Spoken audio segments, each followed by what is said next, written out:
In this video, we're going to look at an equation that's already in slope-intercept form and one that is not, so we can get more practice making sure we know how to get it into slope-intercept form. But we're going to focus just a little bit more on graphing a line. So we've learned how to graph a line using a point and a slope, and we've learned how to graph a line using our intercepts, and we've learned how to graph a line using XY tables. In this video, we're going to spend just a couple minutes learning how to graph a line using our slope-intercept formula.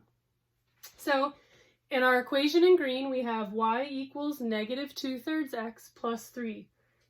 So the first thing we need to do is identify if that equation is already in slope-intercept form. Is it? Yes, it is. The y is by itself, the x has a coefficient, and it's with a constant as well on one side of the equal sign.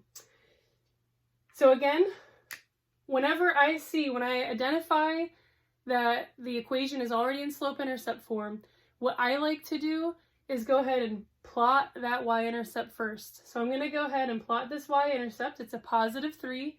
And remember, this number is always in correlation with the y-axis.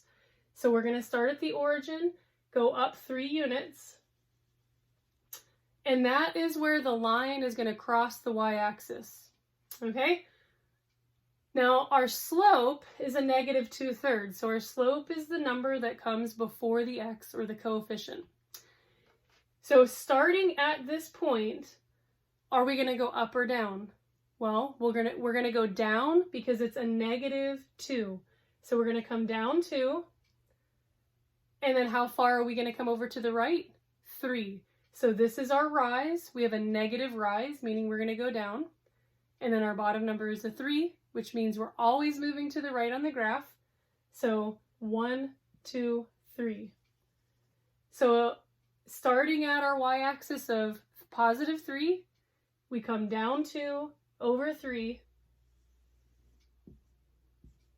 and there is the line of that equation.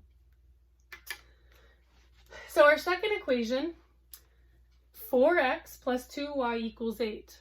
Is that in slope-intercept form? No. So the y is not by itself. The x does have a coefficient, but it's not on the same side as the constant. So the first thing we need to do is go ahead and get the y term by itself. And we can do that by subtracting the x term in this equation.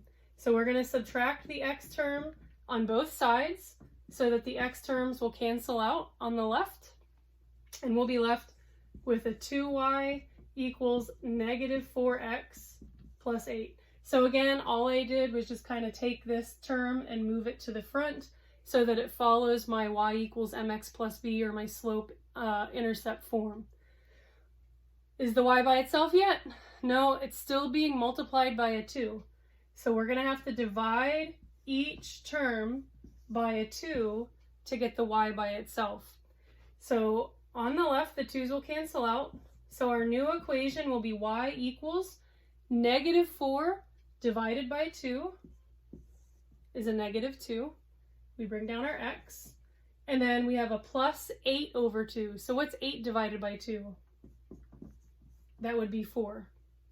So this is now in slope-intercept form, and we can go ahead and graph that. Like I said, I always like to start with the y-intercept. That's the easy part. So this is at a plus 4. So I'm going to start at my y-axis and count up 4. So there's my 4. And my slope is a negative 2.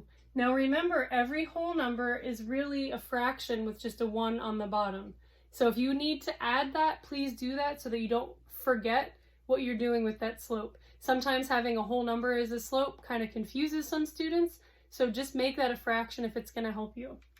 So we have a negative 2 over 1, and remember this is a negative, so we're going down 1, 2, right? And then how far are we coming over? 1 unit. And if you wanted to come down again and do it, you can come down 2 and then over 1. Connect those dots, and that is the line that's represented by that equation. So again, this is just giving us practice, making sure, 1, that we can identify when it's in slope-intercept form, 2, that we can identify where the slope and the intercept form when they're in slope-intercept form. 3, making sure we know how to take an equation that's not yet in slope-intercept form and putting it in to that form.